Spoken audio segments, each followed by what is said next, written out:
Okay, one more time.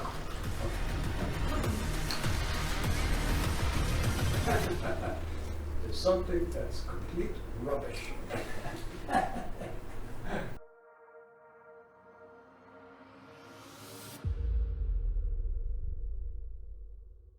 First of all, thanks for meeting you again. It's such a pleasure being here, and you're surrounded with your music once more. Yeah. But not on tour this time, and not with other projects involved, but with the very rare occasion to listening and recording your own orchestral music. Yeah, very rare.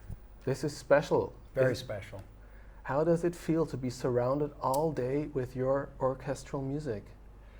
Well, there's different emotional dynamics in it, obviously.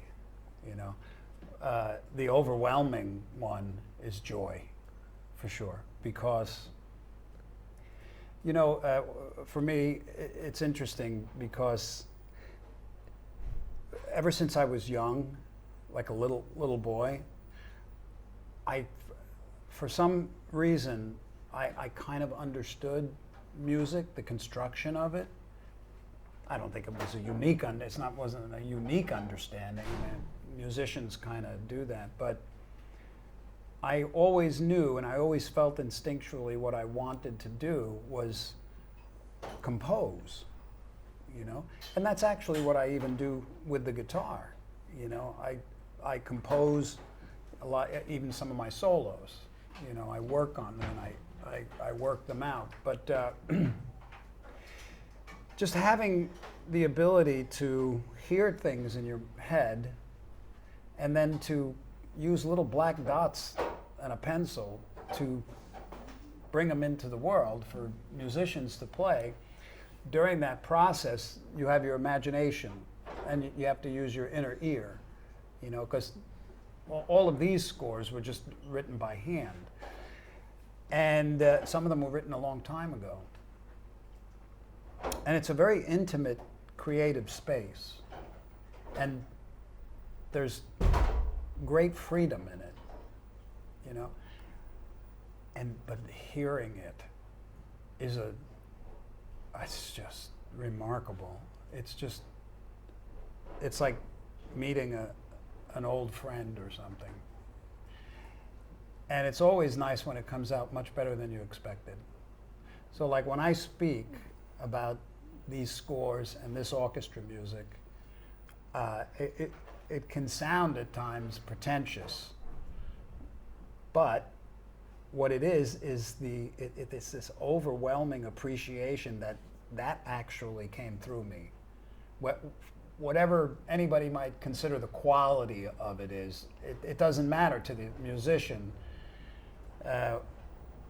when you're actually experiencing the sound of what you imagined.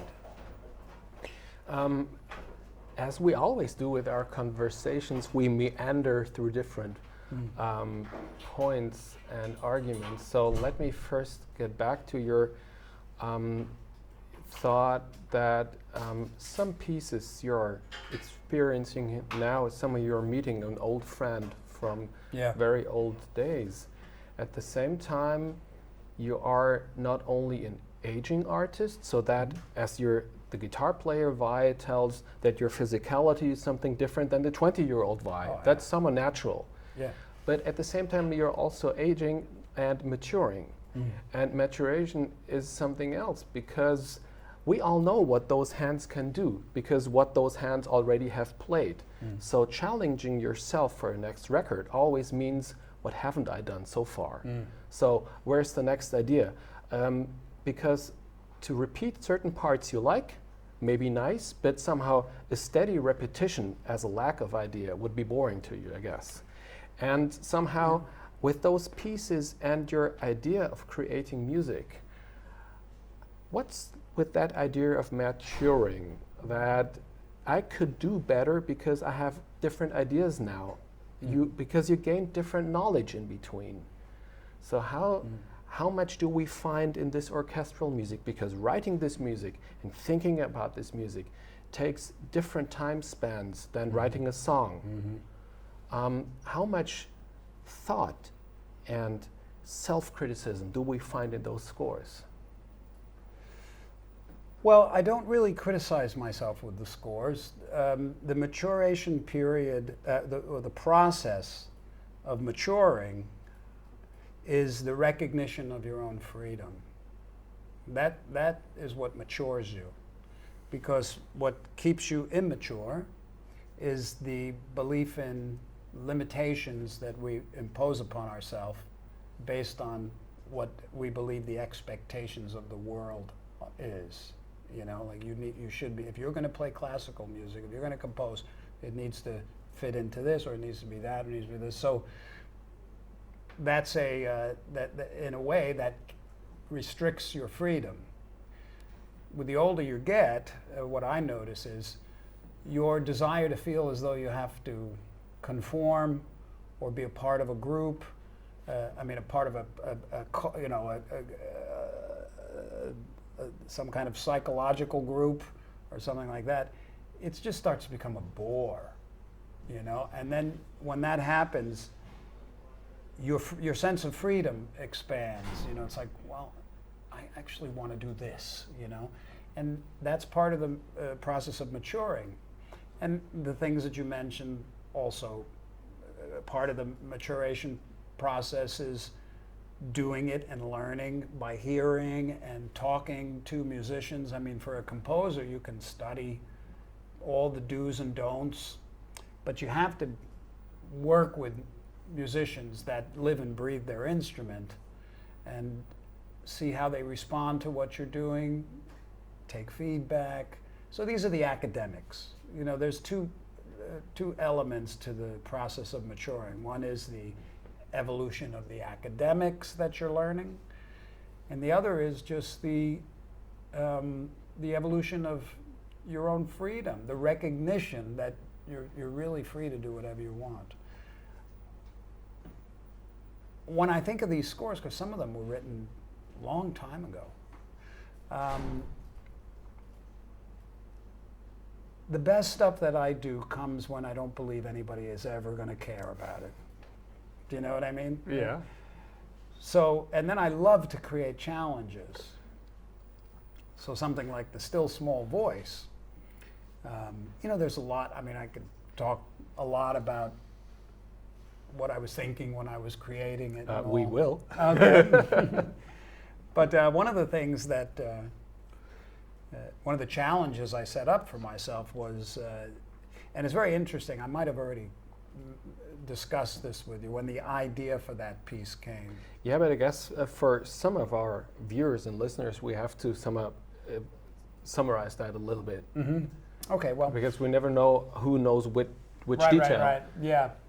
Well, it was, you know, I just feel like I live a charmed life, you know, because the orchestral opportunities kind of just came right at the right time, you know, and like Code, it was like he was a catalyst, and he helped to bring all these cooperative components into place. And after we did the first Metropole project and I released Sound Theories, other orchestras started to become interested. And the Metropole is an incredible ensemble. You know, they're bigger than an ensemble, but they're not a symphony. So certain symphonies were interested, like the NNO, and they requested that they wanted to commission me for a piece of music. So at the time, I remember I was on tour, and composing is very time consuming. You know, I don't write melodies and then hand them off to orchestrators. I write every single note, every dynamic, every articulation, and I do it by hand, with the exception of the still small voice. It was the first score that I did directly into the computer, you know, as opposed to writing it out and handing it to somebody. But I remember I was on tour, and I gave myself a 5-month break to write a piece of music, and they wanted a guitar and orchestra. So I didn't have I laid out a recipe to the universe, basically, myself, you know, what I wanted this piece to have, and I had no idea what it was going to be. And I said, well, I want something that has a unique element. I want something that is not going to take me any real time to learn on the guitar, because it's a huge process to write and then learn, like expanding the universe. Oh my gosh, I had to work really hard at getting that stuff all under my fingers, you know, and I didn't have time for that. I wanted something that had at times the most beautiful thing that I could possibly write, melodies, and some of the most intense. So it was like a recipe. I didn't know what it was. And then I remember the moment that the idea came, it all came as one download, like a low-hanging fruit. And it's inspiration. The proper inspiration that comes to a person is based on the things that they are most enthusiastic about. It's based on the tools they have and what they're capable of doing. And I'll never forget, I was getting into my car, and I had the key. I was putting the key in the door, and I went like this, and the whole thing kind of downloaded, and it sounded like, if I was to try to put words to it, which, you know, take time. This took no time. Okay, you're going to write a piece of music about 20 minutes long, and it's going to start with 3 notes that are part of the first movement, because Still Small Voice is the second movement of something. And you're going to play it on the guitar, and you're going to use a sustainer, and you're going to hold one note through the whole piece, and the orchestra is going to evolve from that note. And this was, I know it sounds crazy, but it was an epiphany of sorts. I mean, my knees got weak, because I saw it, I heard it, not what it was going to be, but the whole thing, sort of conceptually, and I was just like, But let me skip my next question and ask back here. That's, I guess, very interesting to learn how you compose, because the songwriter, Vai, we know. Yeah. The performer, we love. The producer, we know about. And we know all the gear, the nerd, we know all those parts of your personality. But composing gets very, very private. Once someone used the word of, like, it's something like your diary. Yeah. That it's very, very private. But maybe you want to share this idea of composing. First, with this piece, I guess it's a good example to explain. First, you got the idea, but how do you flesh out? So now here on the stand, besides the camera, we have a full score. So we have this moment of epiphany, and here we have a score. And in between, there's a story. How did one lead to the other? What's your idea of composing? How do you transform your idea of sound, of structure, of interaction with musicians? How do you transform that into the actual music that the audience can listen to? Well, I think the best way to relate that is to put it in terms that is similar to the way everybody does it. It's your ability to visualize. Your ability to visualize is your greatest creative tool. And anybody that would even be hearing me speak right now that does things that they feel creative in the process, there's a mechanism in place. And usually the first is the desire. As far as composing, that was always built in. But then there's it's almost like there's a magnet that has all of your joyful ideas in it, and you create an opening for it, and then a visualization comes. It's like an idea, it comes as a thought, and then a visualization. And that's the process of manifesting. So that's basically what I do. And I believe people can relate even in the simplest things that they do, even when they're doing something they love, like cooking. You know, I know what I'm going to do, you know, and they'll kind of, there's a moment of visualization when you decided to come here, and because you're expressing your creative joy by coming here, and Sure, I do. so there was a moment where you went, and then the idea came, and then then there's all of the accoutrements that go with it. Or you got to get your plane flight, you got to get the hotel, you got to, and this is all part of the process. So that's really it. So with the still small voice, I had the idea of the note, which is the still small voice that goes through the whole thing. And because I understand harmony a particular way, I know that that note, the color, can change based on what you surround it with. Did you want to tell some sort of a story with that piece? Not literally, but like shaping, getting the shape of that piece. Yeah. The real challenge, and I love setting up challenges, was getting everything to work. See, conceptually, I said, I know what I'm going to do. I'm going to have all these areas where these melody segments, and they have to be either the most intense or the most beautiful that I could write. And then, towards the end, I'm going to bring them all together somehow. It's not a unique idea, but it's a challenge, especially when they all have to work with the one note, And so I knew that I would flesh out the piece by going through the various movements and then have them sort of develop and echo into each other into the final movement where they all kind of come together. And that's just fun. And you somehow sneaked around a little bit with the question of self-criticism. Not sneaking, but you know what I mean. Because you once in a while make revisions with your scores. Yeah.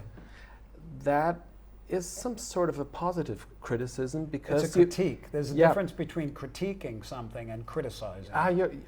Criticizing. You're right. Criticizing yourself would be like, this sucks. Why are you trying to do this? You're not a Stravinsky, or nobody's going to understand this. Why are you doing it? That's a criticism. A critique is, what's wrong with this? How can I make it better? Then let me put the question more precise. The self-critique that brings you to a revision. Oh, everybody does that. But what happened in between? Because what happened in between was with this maturing, you gained different knowledge. You could think about different things, and you knew maybe you get a chance for a second production here. So if you don't do it now, who knows when you could somehow add the changes. Right. So what brought you to the revisions? Hearing it. Okay. Hearing it the first time. And critiquing it, and there's parts that I pulled out too, because they always kind of bugged me. So you have to be in touch with your instincts on something, because many times in the past I couldn't let go. I spent a lot of time writing it. It's there. I have to keep it. No, you don't. So hearing something as a composer. Hearing is your best education, and I can even once this piece is done in its second iteration, I may choose to revise it even more.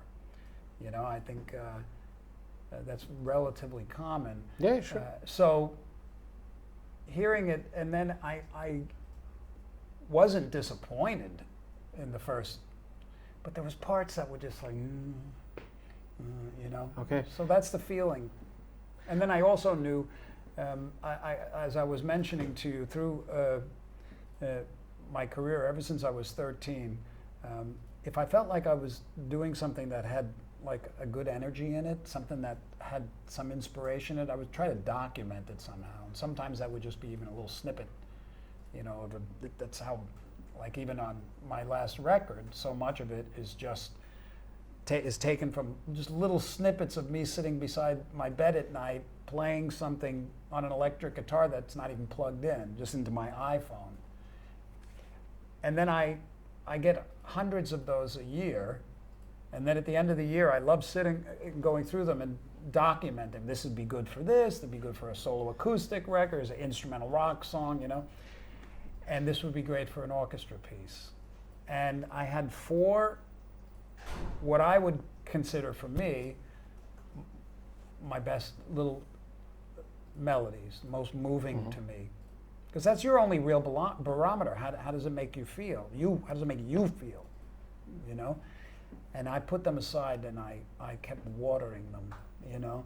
And I knew one day I was going to plant them. I didn't know where or how. And they started to come out in little places here and there.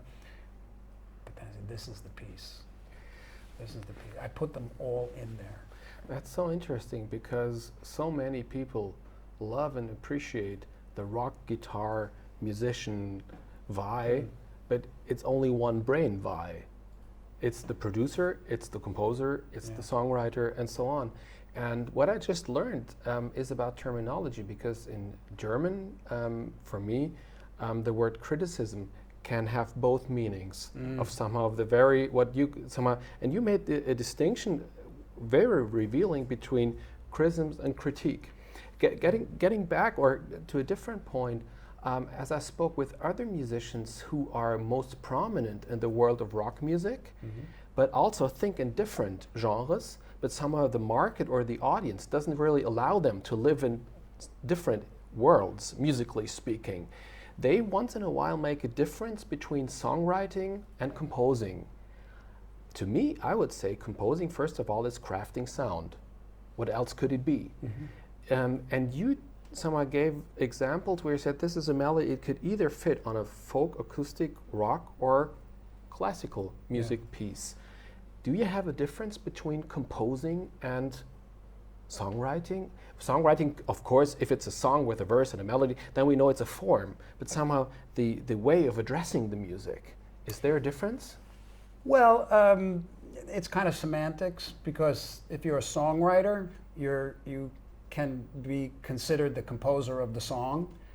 When we're talking, there's, you know, composers are people that sit with, you know, orchestras or whatever and compose things, but the same brain muscle is at work. So for instance, on my last record, on In Violet, there's a song called Teeth of the Hydra, and I play it on this crazy guitar.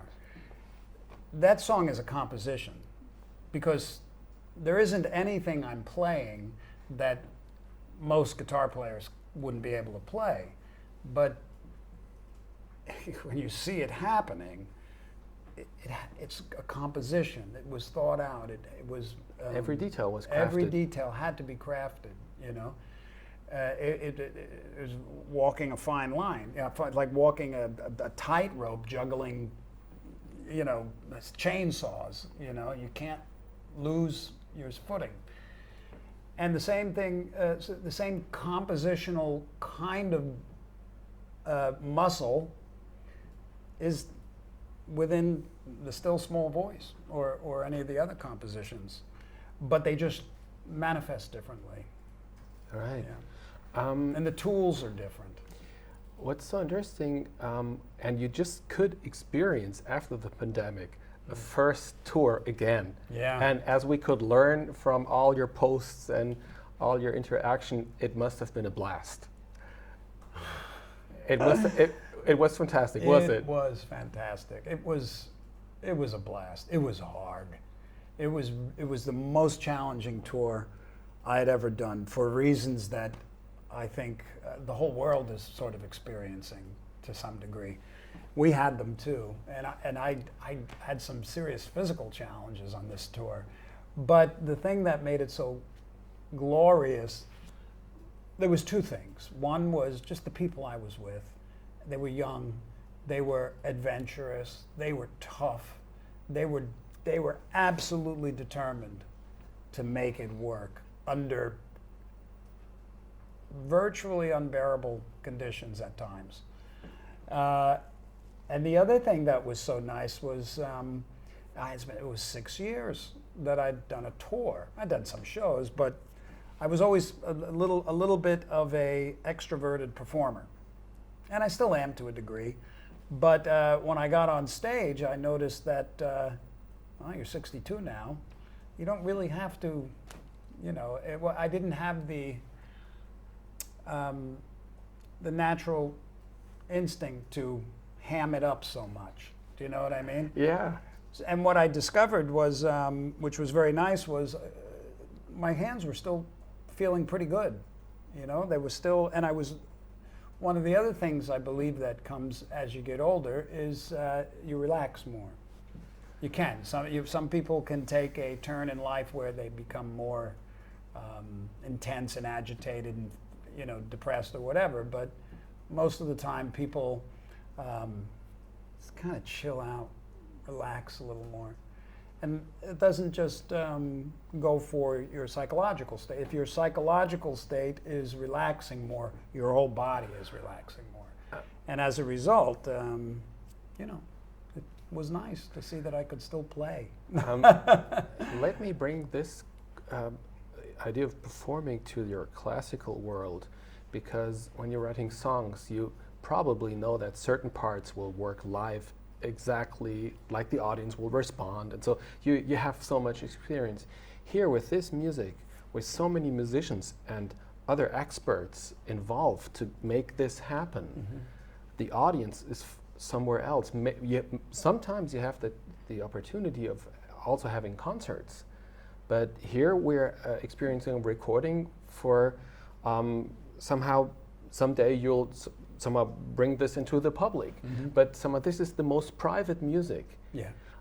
Do you think, but you know so much about audiences in your classical part of your world, how do you think about audiences there? Because you're musicians and you need audiences because you love this interaction with, and of course the first, not really audience, but the first interaction is with the performers, the orchestra, the conductor, and so on. But it's a different audience. So how do you imagine that? Or isn't that part of the picture? You need to create a priority list, in a sense. And the number one priority is always the expression of your unique creativity. If you don't do that, you have nothing, because everything that happens after that is based on that. But it doesn't matter what happens after it, because the only way you're going to really feel that sense of fulfillment is when you're expressing your unique creative, that intimate space. So that's prime importance. So when I enter that space composing, I don't need to worry about my audience. I don't need to worry about making money from it, because I don't know about any of that stuff. Nobody does, when you're doing it. Of prime importance is that you are feeling enthusiasm for what you're doing, because that's life. That's your life, right? And that's what I shoot for. And when I got the download for the idea of this, or the middle of everywhere, or any of that stuff, that was the zest of life for me. Of course, there's many things. So when I'm composing this stuff, I'm not thinking of my audience. Of course, there's different dimensions to the kind of orchestral music I do. Some of it's like we recorded Valorum with the Metropole. I've got a lot of rock songs that are the orchestra is integrated into it, and for that I'm thinking, I think my guitar fans might get a kick out of some of this stuff, and there's like Oil of Smoke, which I know they're going to get a kick out of. But this dense stuff that I'm doing now, I can't imagine that most of them will get it, or I don't know. I can't worry about it. No, but maybe that's one of the reasons why you compared it to a diary, because a diary doesn't have to be for the public at first. First, it's for yourself. It needs to be for that's with every creative, unless of course your desire is to find an audience and placate that audience. But even then, it needs to come from your authentic creativity, or it doesn't have the energy in it that's necessary to really attract the right audience for you. What I try to tell our students when we study huge pieces, longer than the average expectation of song music is, like 30, 20, 40 minutes, or even longer, you don't understand anything by listening only once to that piece. Because you have to imagine there was somebody who invested months up to years to bring this piece together. So he or she invested tons of time into this element that we can experience now. Yeah. So don't expect to get all this intensity, this dense information out of this element only by listening once. So, and now you have this intense part of work where you compose the piece. Then a lot of different things happen in between, and now you're sitting here in the beautiful Tampere and experiencing to record those pieces. And now also the producer Vai comes into the picture, because after years probably of thinking of details, I guess about many details you forgot. Now they come back into the memory. But what do you experience now, somehow revisiting your own music, but now not only as the composer, but also with your producer ears? When you say producer ears, So, like you could discuss with the conductor. You can work with the performers. Somehow you can work again on details, because first it was the detail in your mind. You thought this is how the music's supposed to sound like, but now you somehow need the performers as a sort of catalyst, as a transformer to turn a score into a living, wonderful experience. That's what I mean with the producer, who can somehow get back into making this now a musical experience. And that has been a challenge for me at times, because I have a tendency to write very complex music, and orchestra performers are not usually very happy when they have to play something very complex. They like simple and nice sounding, usually, you know. But I just some of the it's very complex, but it needs to be playable. You know, like the piano player. Okay, here's a good example. There was a piano passage that I wrote, and I wrote it a long time ago, and now it's being performed. And the piano player came to me and he showed me this, and I said, well, you can't play that. That's impossible at that speed. You know, nobody can play chords that fast. And he said, yeah. I said, well, you know, okay, so that's the producer in Who me. can blame the composer? The producer blamed the composer, me. Yeah. You know, but that's part of the educational process, you know. So there's a lot of nuts and bolts and moving parts and academics involved, and that's part of the study that you need to go through in order to be able to freely create your landscapes, or else you're just going to sound like an ignorant McNugget. You know, he's just going to, a musician will just go, this is crap. You know, I remember the first time, I was always in love with the harp, composing for the harp. And before I really understood, I wrote this harp piece. I was young, very young. And somehow it got into a situation where I was going to have a bunch of music performed, and this somehow got in there. And I was very young, and the orchestra curator said, "Who's the idiot that wrote this harp part?" and I, of course, I took it personally at the time. Now I'd be like, yeah. You did because you weren't an idiot. You were just ignorant about it. You didn't know. So it really, there's various evolutions that you have to go through. But the producer in me now, like for instance, through all this, my next pieces that I start writing again, it's going to be my goal to achieve the same things in a more simple way for the performers. How about your concentration? Should we take a break? until tomorrow. Am I Should we? losing it? No, not at all. Oh, no, I'm good. Oh, good. Just a second, because I'll just cut that out. Just to take care. It's so wonderful. It's rolling. There you go. There Yeah, you good go. thing. Yeah. Because I'd make you play the harp part if it wasn't. I'll do the playing and you do the plong. That's right. Okay, get me back into that. The producer? No. As a I'm sorry. Another thing I want to mention is you really, it really behooves you to surround yourself with quality people. You know, people that love what they do, both in the performance, in the conducting, in the production, in the editing, in their contribution. You have to be surrounded by people that love what they do. Otherwise, you can start. One of the difficult things for me is the feeling that I'm inflicting suffering on somebody. Do you know what I mean? Like, I don't want to have to do this.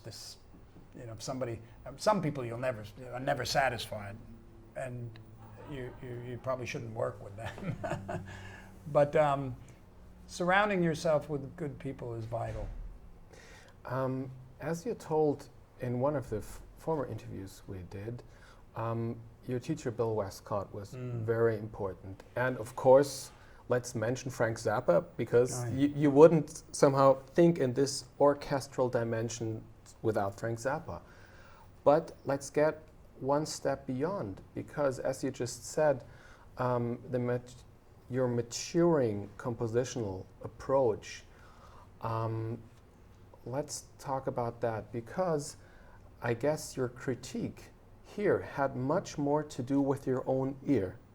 Because as a performer, you had all your legends. As you always tell, there are certain guitar people who were huge influences, but among the living other composers, you were rather not alone, but somehow solitary in a way, because you were your own critique point. Maybe let's try to make. I'll try to make myself a little bit more understood, because experiencing that you try to transport other things with the guitar, you could relate to other guitar players, learn their technique, and somehow include it in your own language. But with your own way of composing, how did you challenge, develop, and explore your own skills? Because it has, as you always say, very much to do with handcraft, with skill, with knowledge. Yeah. How did you somehow make your compositional homeworks? Well, I guess an analogy might be similar to my guitar style. Because if you're a guitar player and you are a guitar fan and you listen to someone like me, you might discover, well, he's really not an authentic blues player. He's really not an authentic jazz player. He's not really even an authentic fusion or even rock even, you know. There's something that's a little quirky, you know, however it is a person would classify me. It's not Jimi Hendrix, it's not this, it's not that. But everybody's like that to a degree, but also you can hear various influences in me. I mean, you can hear my influences, but there's definitely a lot of something different in there. And I think my compositions are like that too, because I go to the same place, you know. Can we shut these doors? Sorry. It's distracting me, I'm sorry. No. Yeah.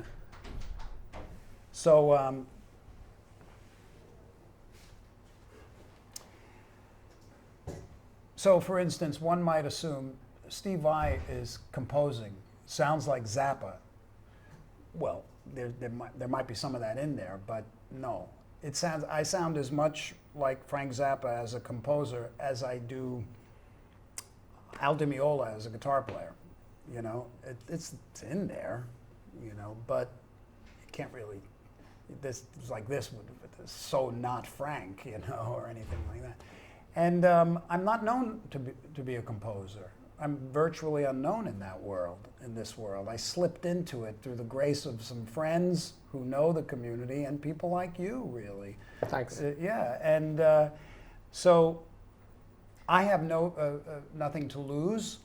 I have nothing to prove, because I don't really mind if I'm accepted or not. You know, as long as I have the money to be able to record the stuff and release it, the rest is actually none of my business. Of course, it's nice if when your music, your contribution is appreciated. That's always really nice.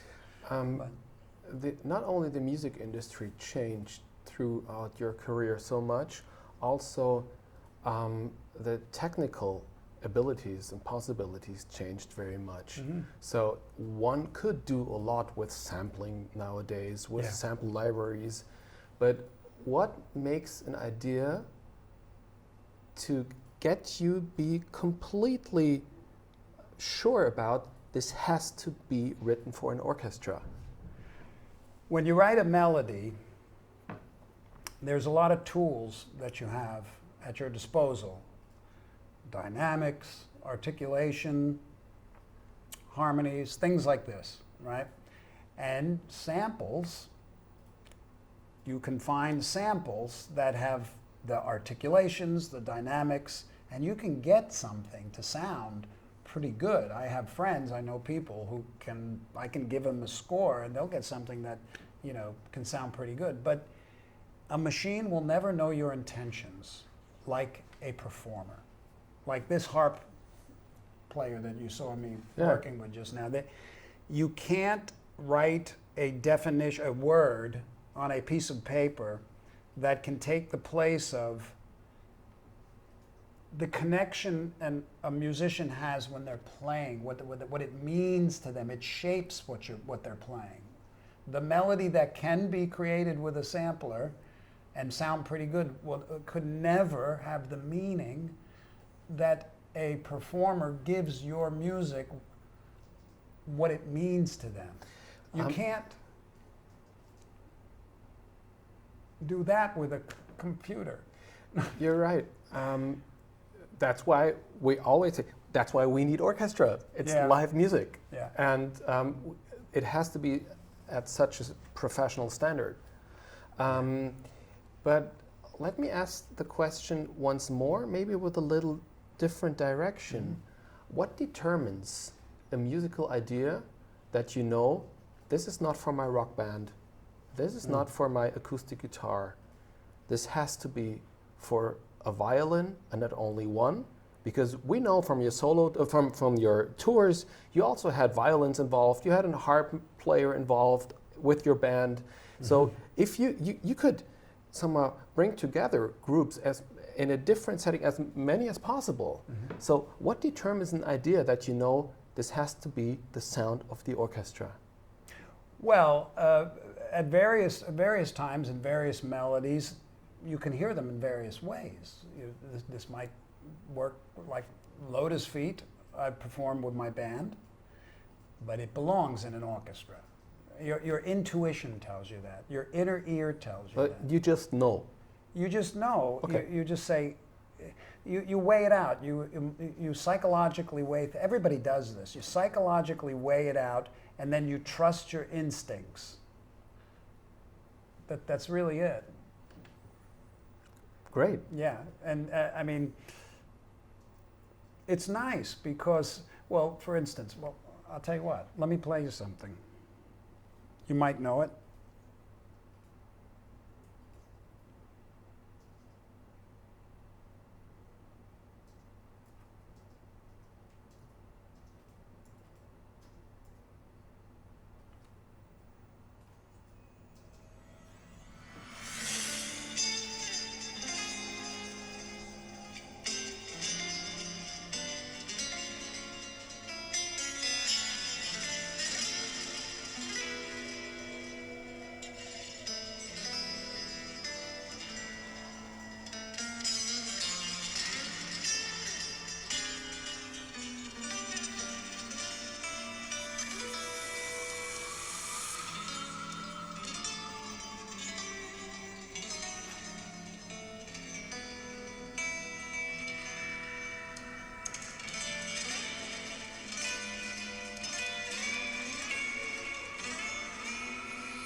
that's an excerpt from the Still Small Voice.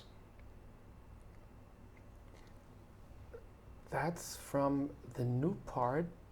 No, that's an old part.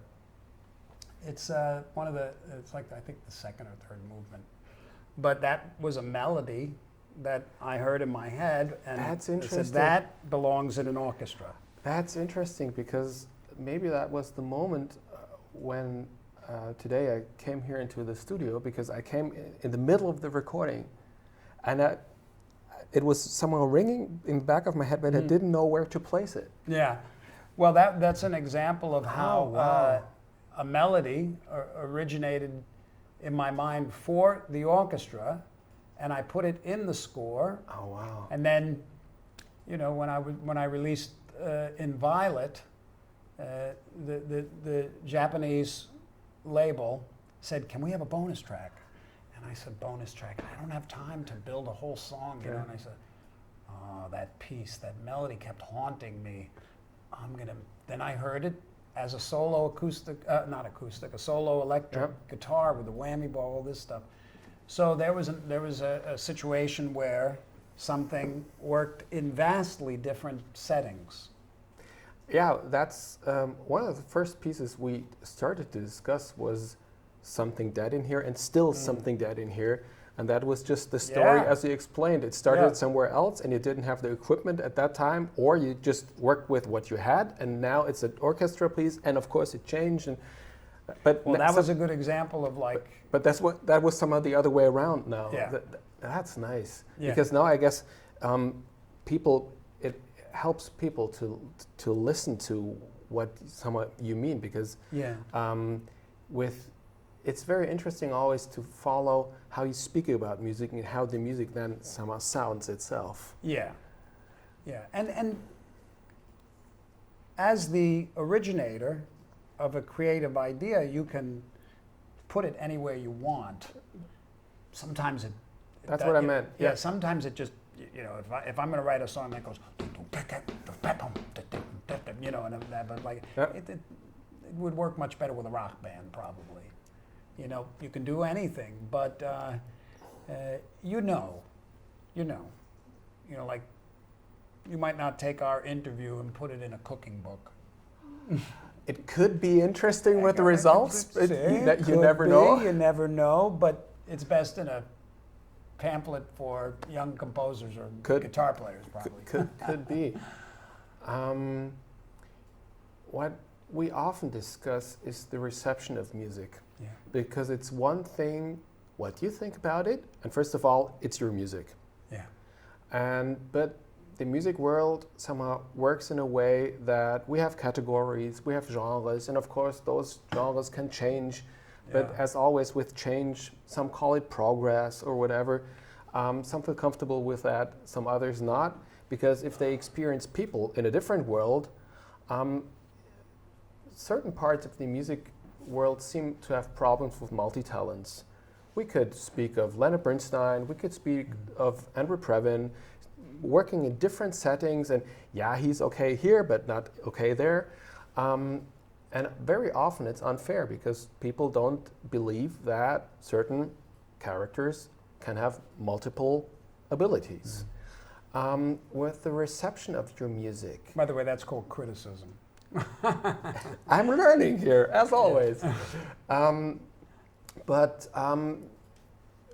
With the reception of the orchestral music we're experiencing here now, as you said, people didn't expect you to somehow experience you here. Yeah, and how do you... You have to really take everything with a grain of salt, because, first of all, you're in your mind and you're looking for feedback. You want people to go, and somebody just saying, "Oh, that's nice." They said it was nice. They said it was good. They said it was great. You know, so I feel vindicated now. Okay, I feel good now. It's good. They think it's good. You know, but it's a paper house. You know, when I premiered the Still Small Voice, the guitar part, written in the part, I hit one note basically with the sustainer for 18 minutes, and you're not allowed to move your body. You have to stand perfectly still, and the only thing you can move is your eyebrows. So that's the quirky Vai, you know. And it was very interesting, the reception. Because here I was, walked out, and it was in Holland, and I have a great, wonderful, kind following in Holland, and you know, it was sold out, and they're all like, okay, here comes Steve, he's going to play with the orchestra, guitar, orchestra, yeah. And kick some serious. Yeah, kick some serious ass, and there I am, I walk out there, and I go, ba, ba, ba, and I just hold that note. And I could still use my eyes, you know. And the reaction was very interesting. It was everything from, okay, when is he going to start to play, to, what is he doing? You know, oh, Steve, he's so silly, I get it. To, all right, when are you going to play? To, you know, I get it. I get what he's doing. And I remember after the reaction, I got all sorts of the two extremes. The curator of the orchestra said it was one of the most brilliant pieces he's ever heard because of the creativity of it, you know, and that it was, you know, on par with any kind of great piece of work. So, you know, I've learned that, oh, that feels nice, that's great to have that kind of thing, you know. And then I was doing an interview in this area where they had it roped off, and there was, you know, people waiting, and I was being interviewed, and this one person was so upset about me doing that she actually attacked me. Ooh. She came right over the rope and was screaming, "Don't you play that fucking shit. Why do you do that? Don't ever do that fucking shit." So, you know, what are you going to do?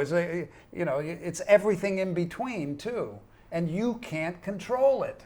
And when you try to, you go mad, because you're never going to be able to do that. So, what's the solution? You just stay centered about it, and you know, I'm glad you like it. I'm sorry you don't like it. This is what I did. That's at the end. Maybe there's a different option, which would have been worse, because part of the experience of contemporary avant-garde music, however you want to label it, is that people somehow tolerate it, but they don't care about it. So that there's no reaction at all. So what you somehow provoked is intensity, positive or negative. Yeah, but well, there that was for sure. but there was a reaction. I guess one of the worst options for an artist could be interesting, thank you very much, turning away and not having any receptional response at all. The worst thing for an artist is when they place their sense of value and worth on the opinion of others. Okay. That's the worst thing, because you're a yo-yo.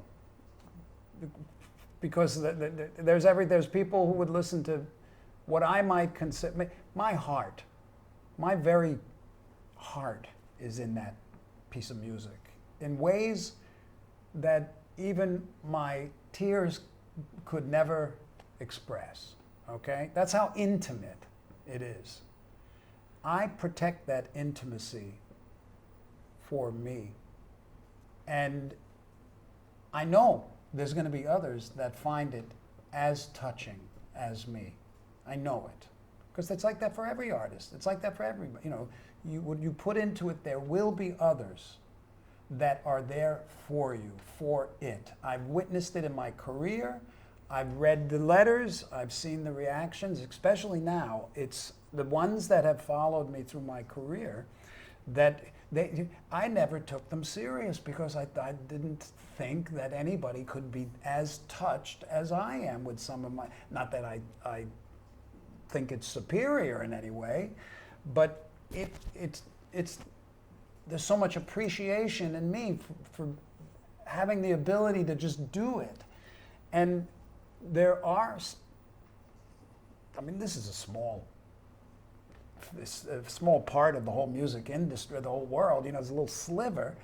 But within it, there are people that what someone like myself does is very meaningful. I've discovered that. And I didn't respect them in the past because I just didn't believe them. I said, you can't feel the way I feel, you know? And I've learned that, no, there are people. So in one way, to kind of answer your question, there's peripherals, but there's those that even the most abstract contemporary noise that would be even unlistenable to me, you know, they find value in.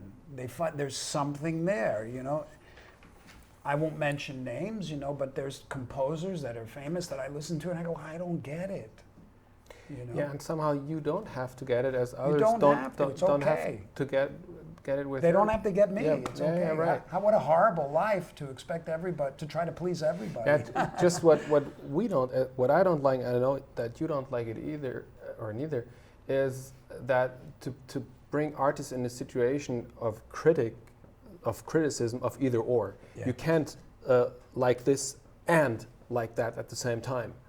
So I see what you're saying. yeah, like Well, let's say you this can is love Stravinsky and Vai and Metallica and Billie Eilish or jazz or whatever.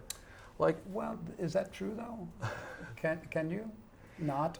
Is it? Do you think might be people that can find appreciation, something to appreciate, and all that stuff? They may not have. They may not be drawn to. I guess it's a different kind of listening. For example, maybe it's a different because we both somehow deal with music professionally in a very different way, but somehow we spend a lot of our time with music. And I turn to different music for different purposes. Right. And Yeah. some is good for teaching, some is good for grieving, some is good for partying, others good for concentration. Like, so that's what I meant with I can appreciate different styles. And what I don't like is if somehow this either or game is played. If you like this, you can't like that. Because there could be a good reason that this music serves a different purpose for you. Yeah. And then, and it could be that those people come back later and find value. And at the end of the day, it's your personal taste. Yeah. So, could it be that with the reception of the audience and what they expect and what you offer them, and that's something I would like to continue discussing with you, is the aspect that people got to know you as a guitar player from the rock world. Yeah. Because let's bring John Lord in the picture, or Keith Emerson. Yeah. Having the keys of a keyboard or of an organ has the background of the classical piano, so that the relation to classical backgrounds, compositional repertoire, whatever, could be closer than with the guitar, because the classical guitar didn't really match with the symphony orchestra in the 19th century. They needed different solo instruments, so that the connection of a guitar and an orchestra is more, not exotic. Exotic is not the right word, but not so common. Mm-hmm. Could that have something to do with also the reception when you're on stage with an orchestra and just the keep on thinking the example of this woman having such a strong reaction? Yeah. Could it be that people got to know you from the world of the guitar, so that the not distance, but some of the world of the orchestra seems to be somewhere else, although we know that there are numerous connections. Mm. Do you get what I mean? I do. What I look at is I take into account, let's say, a person like myself has this many followers. You know, this is it. Within there's every type. I mean, there's those people that say, I love Steve Vai. Crossroads is the reason I play the guitar, but they don't know anything else, you know? And then there's those people that are like fans of David Lee Roth, what I did with him, or Whitesnake, and they're like, what is that passion and warfare crap? I want to hear Eat 'em and Smile, you know? So then there's people that are just like, you know, he's a hammy, show-off, shredder wanker. But did you ever hear his compositions? You know, did you ever hear that piece that he composed for? You know, so there's every type. You know, so really, your sense of freedom is not based on any of that. You know, you really you have to be selfish with your own happiness, because if you're not, you don't have anything to offer. You know, so what I do, I love when I can supply something to any of those people. The people that liked Crossroads, the people that like this, the people that like that. But I can't, you can't chase that because you'll go mad. So the easy route is to go, what do I want to do now? You know? And then just do it. That's really the easy way out. And it sounds good. Yeah, and it feels good. Yeah, right. I didn't always feel that way, Michael. I mean, you know, I've suffered. I allowed myself to suffer. Maybe that's also back to the idea of maturing. Yeah, the maturing is the learning releasing, and knowledge and okay. Yeah, the maturing is the releasing of the expectation of others. Yeah. I'm looking at the clock. Should we take Well, a I have break? another interview at. I'm wondering if my wife is here yet. She was going to I come. didn't want to interrupt. I just want to pay attention to your schedule. So, I got a little more time if you like. or we take a break now and continue tomorrow. Yeah, that's a good idea. Thanks so much. Yeah, it's yeah. so great talking Thank to you you. for coming all this time. Ah, well.